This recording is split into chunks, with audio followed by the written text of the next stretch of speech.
5 tips for success in virtual learning. This one's for you, moms. I'm Dr. Trish Leigh. I'm going to tell you how to get what needs to be done this school year without losing your mind. Okay, so let me give you 5 tips, and they are awesome. And stay tuned until the end because I'm going to tell you the number 1 tip at the end, and I'm going to tell you why you need to do it. And let's get started. Okay, first of all, you need to build a schedule. Hopefully, if you've already started school, you've already done that. Everyone needs to get up at the same time, go to bed at a regular time, have the day unfold with a predictable schedule. That's not just a recommendation, that's neuroscience. Our brains like to know what is going to happen so that they know the routine. Parents and children alike. So that's good for you and that's good for your kids. Now, in this unprecedented time, it may look like a different schedule than you've ever done before. And honestly, your nervous system might take a little while to settle into this new routine. I know mine has. For those of you who don't know, I am the parent of 5 children, and my kids are all doing school virtual learning, which is why I'm here to tell you. But they're all doing school at home, and we are just about through our first week. So my oldest is 17, 16, 15, 13, and 9. So I've got 3 high schoolers, 1 middle schooler, and 1 elementary kiddo. So I am dealing with virtual learning at its finest at every level. The schedule is the number 1 thing for success. So in my home, we do school until school is done. There's no gaming. There's limited communication with friends because I doubt I'm going to be able to adios that one altogether. But we are staying on task. So the way that my kids' school is set up right now is that they have Zooms, and if they're not on Zoom, and thankfully they've balanced it pretty well, which I'll get to in a second, but they're not on Zoom one after the other for classes. So they're on Zoom and then they're expected to go do activities for a different class or period of the day. So they're balancing that nicely, and the schools have helped to create the balance that the brain needs. And I'm so glad to see it because I know some schools are just doing Zooms continuously. It's too much time in front of electronics. Electronics resonate at 60 hertz. It's not good for your brain to be in front of electronics for a very long time without getting a break. So, and the break is called 20-20-20. Every 20 minutes, you get up for at least 20 seconds and look at least 20 feet away to let your eyes and your brain reset. So remember that one in the schedule because you want enough time and enough brain breaks throughout the day to be able to do that in the schedule. So build a schedule that looks something like being on Zooms at the time that they are required. Have your children set their own alarms so that they make it onto Zoom so that you can teach them executive function skills, even for the youngest of children. So my youngest is 9, and she's been doing it for a while since we've been doing home learning, where she sets alarms on Alexa, and her Alexa goes off a few minutes before her Zoom so she can get herself on her Zoom. That is how you teach them to be responsible for their own schedules, while I still, of course, provide support and accountability. Okay, so create a schedule. Now you also want to create a schedule, transitioning into number 2, that you're able to work and to study and to do the hardest subjects or the most difficult types of learning at the best time and place for your child.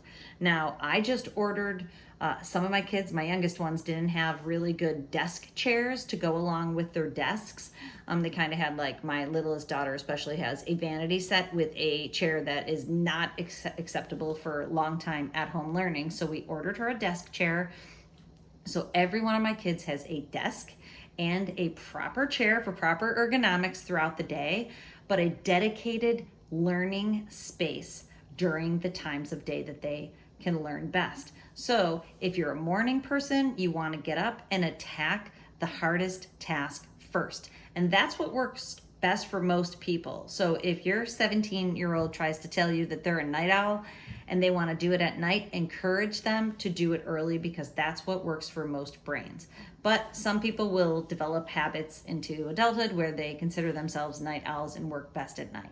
And that's fine as kids get older, but encourage the first and hardest tasks to be done first so they can be successful before their brain fatigues. make sure they have a good study place. So my oldest daughter was actually just at the kitchen table not long ago, and everybody came down because we have socialization time throughout the day, and we have a family of 7, so it's built-in socialization.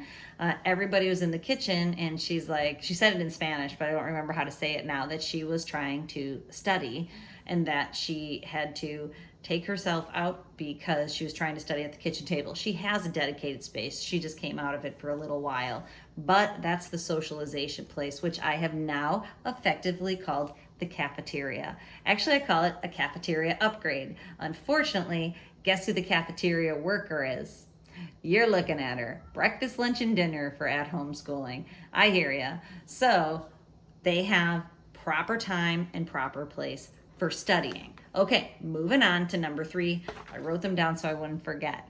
Number 3 is to use all the resources at your fingertips well. And I know in the past this one has been difficult for me, and I still have to catch up right now with all of my kids to see what all of the resources they have available to them are. So your number 1 tip as a parent is find out what your kiddos have going on. Your teenagers, your middle schoolers, and your elementary kiddos. And find out what the resources are. So I know for sure for my youngest child, because she tells me the most, you know how that goes, that she is using a Google Calendar that is shared. So she goes into her Google Calendar every day. The Zoom links are there for all of her Zooms. It's all in the Google Calendar. And as it changes from week to week, those changes and updates are going to be in the calendar, just like I do in my own life. Totally awesome executive function skill that kids are learning to use with the tools that are adult appropriate. So I absolutely love that. She's learned how to use, forget what it's called, but she's learned how to use screen recording and video recording software, just like I use. Totally awesome. So that they can make videos and answer the questions, and then their peers can make video comments and comment back. Totally cool. So there's a whole bunch of resources that are being used. Your kids are uploading documents, mostly into different Google Classrooms and Drives. Make sure you know what they are doing, and make sure you know what resources are at their fingertips if they get stuck. So I've already spent 3 of the 5 days doing 8th grade math.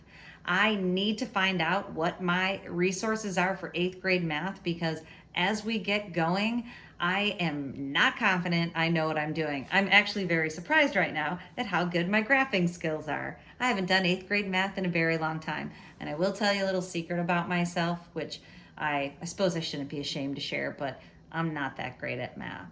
So, and I know we're not supposed to proclaim that, but 47 years later, I prefer not to do math. But I was able to rock that out, but I'm gonna need a teacher resource. I'm gonna need a book to continue to help my son as the school year goes on. Or I'm gonna need a human being to help him, because I will grow out of 8th grade math very quickly. But find out what your resources are. And for my youngest child, she uses Class Dojo. And this is going to segue us into the next of the success tips for virtual learning. Communicate with the teachers.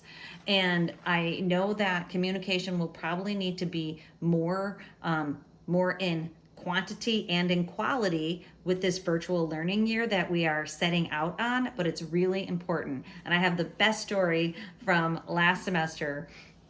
So my daughter uses Class Dojo, which is a way that you can send text messages to the teacher. And then, like the teacher said last night in curriculum night, those notifications pop up on her iPad, her phone, and on her computer, so she's able to reply right away. And I got a report from Class Dojo from last year that I had shared like 300 texts with the teacher. And that was a brand new experience for me, because I never email, nor would I ever call a teacher. But texting feels so much easier, and it was fun. Most of those were just fun things that we had texted. My daughter actually texted her teacher just some fun things, and her teacher was really good about it, so she would text her back. But I would text her too, especially as at-home learning set in. That's an awesome resource, and make sure you're communicating with the teacher. I've been a college professor for over 25 years now, I'm embarrassed to say. But no, I'm proud to say, because with age comes wisdom, right? But I'm proud to say that. But I tell my children that have repeatedly told me they don't have to keep their videos on, that they are to keep their videos on when they are in class, because if the teacher sees them engaging, they will do better. That's how it works. There's that connection between the teacher and the student if you can see them. If their video's off the whole time, they're not going to be able to make that connection. And even last night in curriculum night, many parents didn't have their video on. I had my video on. And actually in a meeting the night before, I was the only person who introduced themselves. I was feeling a little weird about that after the fact, but I said, hey, I'm Trish. I'm Declan's mom. Glad to be here. And I could see the presenter look up into the camera and go, hi, Trish, welcome. Because nobody else introduced themselves. I'm just accustomed to introducing myself when I enter a meeting, though. And I did it accidentally. But because I did that 2 nights ago, last night I did not do that on curriculum night. Communication. We forget how powerful communication is. So the funny story from last semester is that my daughter found out that she had missed all this work she was supposed to be doing. And I think I was working at the time. And my daughter emailed her teacher that she was feeling overwhelmed and frustrated because she just realized she hadn't been doing all this work. And I thought it was so cute because she's 9 and she was able to communicate that frustration, and her teacher told her to take a break. But then I texted the teacher like, there's no way we're going to be able to make up all that work because I didn't know she had it either, and we're just going to start where we are, which will lead me into the 5th tip for success. The 5th tip is you have to go with the flow during this unprecedented time of COVID-19, quarantine lifestyle, virtual learning lifestyle. The teachers are learning their own techniques. They're figuring it out. So if you are like me and my beautiful daughter who realized that she didn't do any of her AIG work because she didn't know there was AIG work during virtual learning, then you can cut yourself a break and you can look into that teacher's eyes over Zoom and say, I will not be able to help her make up 3 weeks of work. I'm going to need to start where we are now. And that was last semester when things were more disorganized. Now things should be more organized, and your kids should be acutely aware of everything that they need to do. But if they are not, get on that phone and get communicating, but cut them a break. Keep cutting my kids breaks because I want them to love learning. I want them to engage. I do not want them to think that, and they've said this a few times, that I'm micromanaging them. That's Seamus. He's a little snarky. He's the 8th grade math kiddo, where I'm like, I'm not micromanaging you, dude. I am supporting your learning. You need to do these math assignments. But I don't want to have to micromanage them. I don't want to have to be all over them, because that's not what this time should be for us. It should be engaged learning that they are excited to do in this weird time that we have to do this. The whole world has to figure out how to learn. Now, I have to tell you that all the studies show that it's projected that educational achievement is going to go down in math and reading, and it will be even worse for the younger kiddos. So please don't let that stress you out. This is the last tip. Try not to get stressed out about this, because this has never happened before. This is a global pandemic. And when we're in things like this, we can't see how unprecedented and how difficult they are because we're too busy rolling with it. But remind yourself, it's a global pandemic. And I know if you've watched other videos of mine, I say, don't tell yourself this is a global pandemic because it will just stress you out. But I want you to use that verbiage to help you this time. This is unprecedented. I'm going to go with the flow. I'm not going to let this stress me out. If my kids have tried to engage in school for the day, then I know that it's likely that they are not going to learn as much as if they were at school, but I'm going to help them learn as much as they can. I'm going to keep them healthy and happy. I'm going to keep stress out of our house. I'm going to keep spirits high, and we are going to come out of this time as a family, and we are going to remember all the silly fun times that we've had while the kids were trying to learn. And we already have a couple. I made French toast as brunch the other day, and one of the benefits of going to Costco, which I go to, is that I had a huge thing of soy sauce that actually I haven't bought before, but it looked like syrup. And Afa dumped the soy sauce all over her French toast, and she's like, yo, that's not the consistency of syrup. And of course we all cracked up. And then Fiona has a new thing where she chases Seamus, who's 1 year younger than her, around the house trying to get hugs from him. And I have the sweetest picture of them hugging and him running from her. Make memories during this time. framework shift it into you get to be with your kids. And if you're at work and you can't be with them all the time, check in by Zoom or FaceTime or text, just like you would if they were at school. Check in with them and be part of this and come out of this as a better version of your family, knowing that these are weird times. Okay, so remember, control your brain or it'll control you.